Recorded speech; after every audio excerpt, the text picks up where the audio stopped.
and welcome to Adventures in Bookland. Today we're going to be reading When Sophie's Feelings Are Really, Really Hurt by Molly Bang. Reading When Sophie's Feelings Are Really, Really Hurt. I know we read another book about Sophie, and I'm noticing that this always seems to be the case when they're really, really hurt. Not just when her feelings hurt, but when they're really, really hurt, when she was really, really angry. Let's see what happens when Sophie's feelings really get hurt.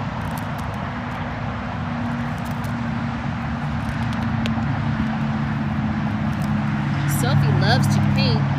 She also loves the woods. Now Miss Mulry is telling the class after school, find a tree you like a lot, look at it carefully, then the trunk, the branches, the leaves. Tomorrow you're going to paint that tree from memory.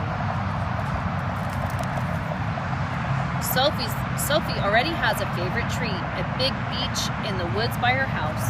Whenever she feels angry or sad, she climbs this tree and her anger and sadness melt away. Sophie feels good just walking toward her tree. Her breathing is deep and slow. She looks at the beech tree carefully. The trunk is thick at the bottom and thin at the top, like a long triangle, and the branches grow straight out and then curve.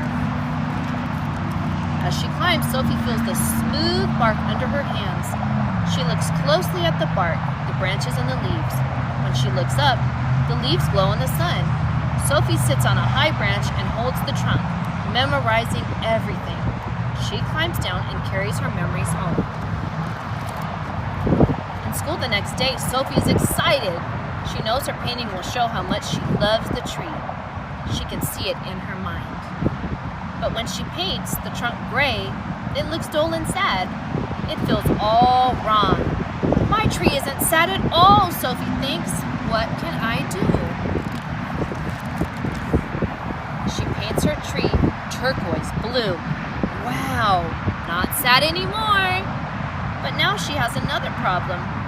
If the tree is blue, what color is the sky?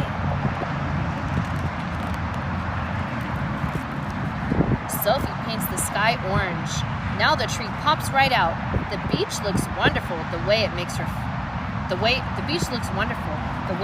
feel. But plain green leaves look too dark. Sophie remembers how each leaf glowed in the sun.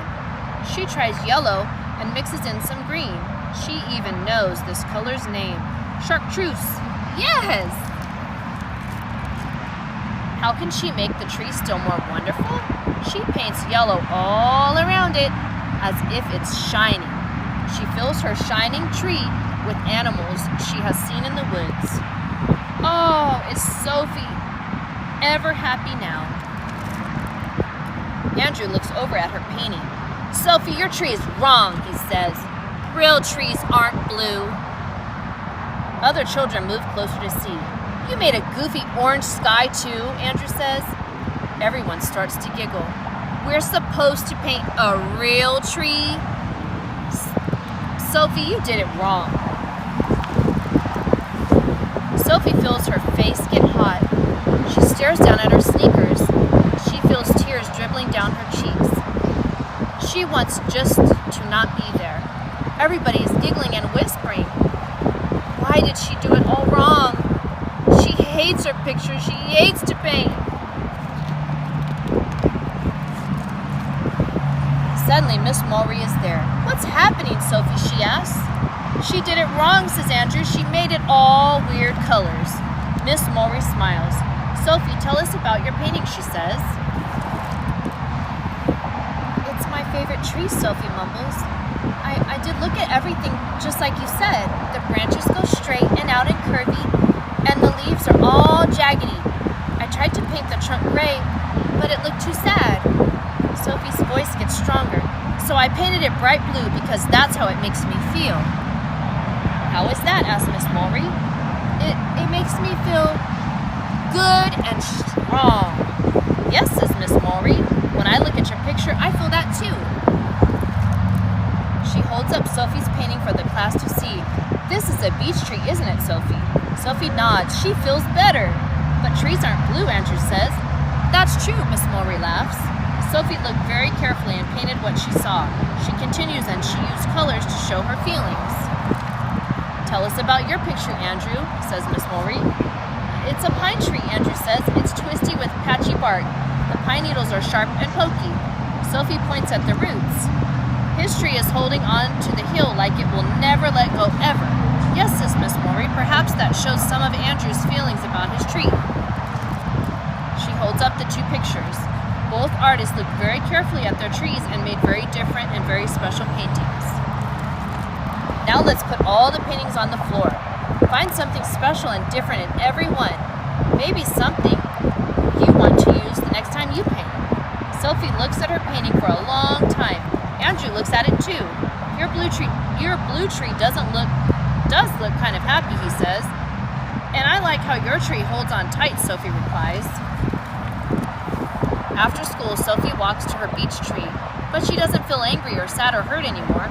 Sophie loves painting and she loves her tree, and she loves just being Sophie.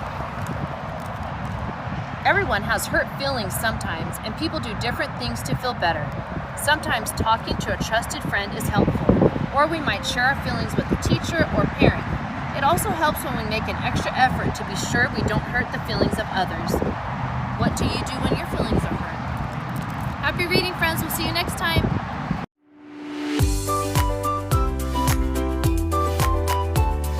Thank you for joining me in reading When Sophie's Feelings Are Really, Really Hurt. I hope you enjoyed the book as much as I did, and I hope you understand, friend, that it's all right. All of our feelings get hurt, and that's okay. We're human. What's important is that we learn how to handle our big feelings. It's always okay to ask for help. Hope all is well with you. Can't wait to see you till next time. Happy reading, friends!